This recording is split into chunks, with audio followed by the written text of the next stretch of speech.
से तुम्हारी बहू, तुम्हारे कहने से तुम्हारी बेटी, तुम्हारे कहने से तुम्हारा दामाद, तुम्हारे कहने से तुम्हारे पोता पोती भूल से भी अगर एक बार मंदिर सत्संग या कथा या भगवान शंकर की मंदिर तक पहुंच जाएं तो समझ लेना कि उस घर में तुमने सारे तीर्थ कर लिए और सारा तीर्थ का आनंद प्राप्त कर,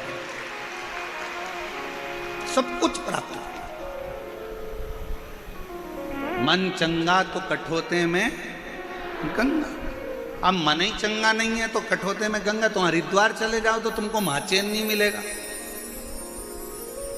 मन चंगा होता हाथ में तुमने जल लिया था उसी में गंगा नजर आ जाती। और मन ही चंगा नहीं तो गए थे हरिद्वार नहाने के लिए और वहाँ पर भी नहाने के लिए गए और मालूम पड़े पहुँचने के बाद में वहाँ पर लोगों ने कपड़े छोड़ दिए, ये छोड़ दिया, वो छोड़ दिया और तुम वहाँ पर भी चिड़ चिड़ चिड़ चिड़ चिड़ चिड़ कर रहे, कहाँ नहाएंगे, यहाँ कहाँ नहाएंगे, यहाँ आ गए, इतनी भीड़ पड़ रही है, ऐसा पड़ रहा है, वहाँ भी सुख नहीं है तो फिर काहे का गंगा नहाने के लिए गए अपना जीवन का सुख प्राप्त करने।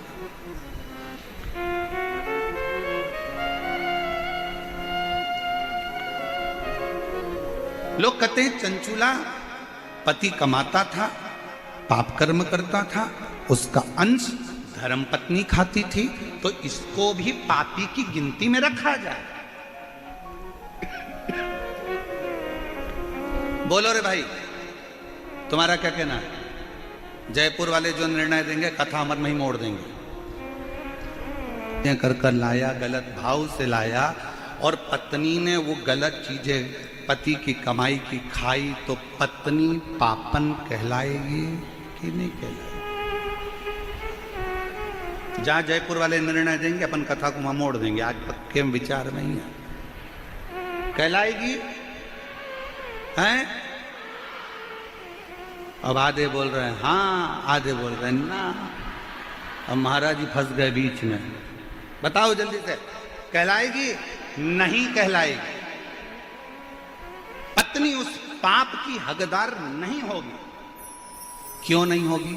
उसका एक कारण है, पत्नी कभी अपने पति से नहीं कहती कि तुम चोरी करो। पत्नी कभी अपने पति से नहीं कहती कि तुम बेईमानी कर कर लाओ।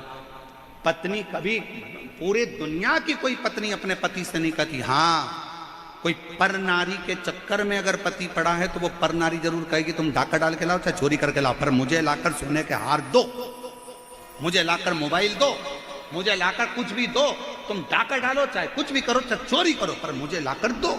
ये पर नारी कहेगी।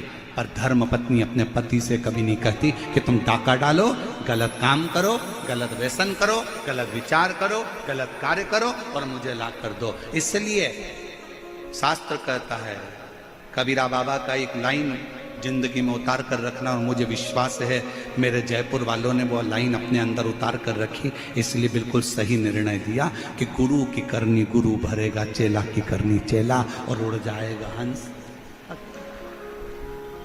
जयपुर वालों ने बहुत स्मरण से उत्तर दिया, बिल्कुल सही उत्तर। क्यों? दुकान पर बैठकर झूठ तुमने बोला, छल तुमने करा, बेईमानी तुमने करी, कपट तुमने करा, जो कुछ करना था दुकान पर बैठकर तुमने करा, ऑफिस में तुमने करा, तुमने ऑफिस में बैठकर झूठ बोला, कपट करा, बेईमानी करी, छल करा, दुकान पर बैठकर फैक्ट्री में बैठकर तुमने करा। पत्नी ने नहीं, बच्चों ने नहीं। तुम पत्नी को ब्याह कर कर लाए हो तो पत्नी का पेट भरने की जवाबदारी ना ससुर की होती है ना सास की होती है। पत्नी का पेट भरने की जवाबदारी ना ननंद की होती है ना नंदोई की होती है। पत्नी का पेट भरने की जवाबदारी ना देवर की होती है ना देवरानी की होती है। पत्नी के पेट भरने की जवाबदारी ना जेठ की होती है ना जेठानी की होती है। पत्नी के पेट भरने की जवाबदारी केवल पति की होती है, पति की होती है। तुम किसी पर आश्रित होकर लेकर नहीं आए, तुम्हारी जवाबदारी।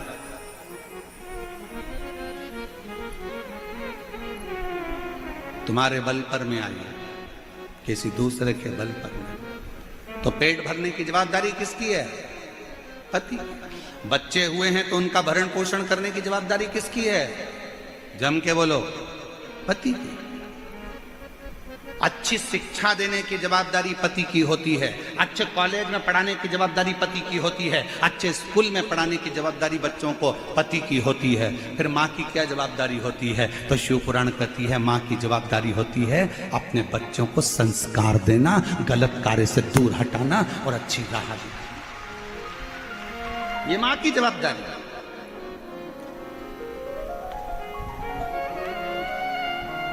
ये माता की जवाबदारी। चंचुला को पाप नहीं लगेगा। पत्नी ने कभी नहीं कहा कि तुम चोरी कर लेकर आओ। गुरु की करनी गुरु भरेगा, चेला की करनी चेला। तुमने झूठ बोला, तुमने बेईमानी करी, तुमने प्रपंच करा, तो ऊपर भी कर्म का भोग तुम्हें ही भोगना। बल्कि धर्म पत्नी तो इतना अच्छा काम करती है, तेरी कमाई में से थोड़ा सा धन निकाल कर कहीं दान कर देती है, तो तेरी कमाई शुद्ध हो जाती है और खुद भी परम धाम जाती है और तुझे भी लेकर जाती है। वो धर्म पत्नी को गलत नहीं कर रही। और मत बुरे कर्म कर बंदे वरना पछताएगा, भगवान की आंखों से तू बच नहीं पाएगा, तू बच नहीं पाएगा। अरे ओ अज्ञानी मत कर नादानी, अरे ओ अज्ञानी मत कर नादानी। तेरे कर्म का फल भी तू ही पाएगा, जैसा किया तूने तेरे आगे आएगा। मत बुरे कर्म कर बंदे वरना पछताएगा, भगवान की आंखों से तू बच नहीं पाएगा, तू बच नहीं पाएगा। अरे ओ अज्ञानी मत कर नादानी। अपने कर्म अपने को भोगना। अपने तुम्हारे कमाई के हिस्सेदार बहुत सारे होंगे, पर तुम्हारे कर्म के हिस्से कोई नहीं। प्रॉपर्टी के हिस्सेदार बहुत सारे होंगे, तुम्हारे गोल्ड सोना चांदी के हिस्सेदार बहुत सारे होंगे, जमीन जायदाद के हिस्सेदार बहुत सारे होंगे, तुम्हारे कपड़ों के हिस्सेदार बहुत सारे होंगे, पर तुम्हारे कर्म का हिस्सेदार कोई नहीं होगा। आपको अपना कर्म करना। कौन होगी? चंचुला जैसी। पति इतना पाप कर्म कर दिया तो भी अपने पति को प्रेत की योनि से छुड़ाने के लिए, प्रेत की योनि से छुड़ाने के लिए चंचुला देवी शिव महापुराण की कथा तुमरुका जी से सुनती। कौन?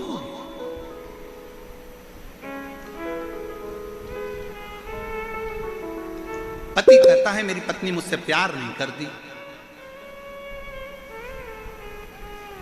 मेरी पत्नी मुझसे प्रेम नहीं करती। प्रेम नहीं करती तो चतुर्थी का व्रत नहीं करती, खाना खा के निपटा देती। चतुर्थी व्रत करा, करवा चौथ का व्रत करा। बच्चों से प्रेम नहीं करती तो संतान सप्तमी का व्रत ना करती। एक नारी का पूरा जीवन खुद के लिए कुछ भी नहीं है। व्रत करे तो पति के लिए, बच्चों के लिए, सोमवार मंगल बुध गुरु शुक्र शनि जो करती है बच्चों के लिए। शरीर में बीमारी होने के बाद भी खड़ी होकर प्लेटफॉर्म पर भोजन बनाती रहती है। रसोई घर में बुखार है तो भी बच्चों का टिफिन बनाना पड़ेगा। सवेरे बच्चे भूखे चले जाएंगे, पति ऑफिस क्या लेकर जाएगा। बेचारी अपने लिए क्या जीती है, क्या जीती। और उसके बाद भी उसकी जिंदगी में क्या प्राप्त होता है? केवल ताने, अपशब्द, अपशब्द। चंचुला देवी से तुमरुका जी ने कहा था, सुन चंचुला, तेरा पति प्रेत योनि में पड़ा है, उसको पड़े रहने दे, क्योंकि उसने बेकार कर्म करा है। उसको क्यों मुक्त कराना चाहती है? जो तेरा ध्यान नहीं दिया, पर स्त्री में लगा दिया, एक वेश्या का संग पकड़ लिया, रानी का हार चुरा के ले आया और रानी का हार भी ले जाकर देने लगा, तो उस वेश्या को देने लगा। तेरे घर का जितना धन था वो वेश्या को ले जाकर दे दिया। वेश्या के बच्चों को पालता रहा और खुद के बच्चों को नहीं पाला। तू ऐसे पति के लिए शिवपुराण की कथा सुन रही है? ऐसे पति के लिए? चंचुला, तेरी बुद्धि मारी गई है, तेरा विवेक कहां चले गया चंचुला? चंचुला कहती है, वो फिर वो एक लाइन याद कर लो, वो ऐसी टेढ़ी चोटी वाली बाई की। कौन सा गाना था वो? भला है बुरा है जैसा भी है मेरा पति मेरा दिलदार। वो टेढ़ी चोटी वाली बाई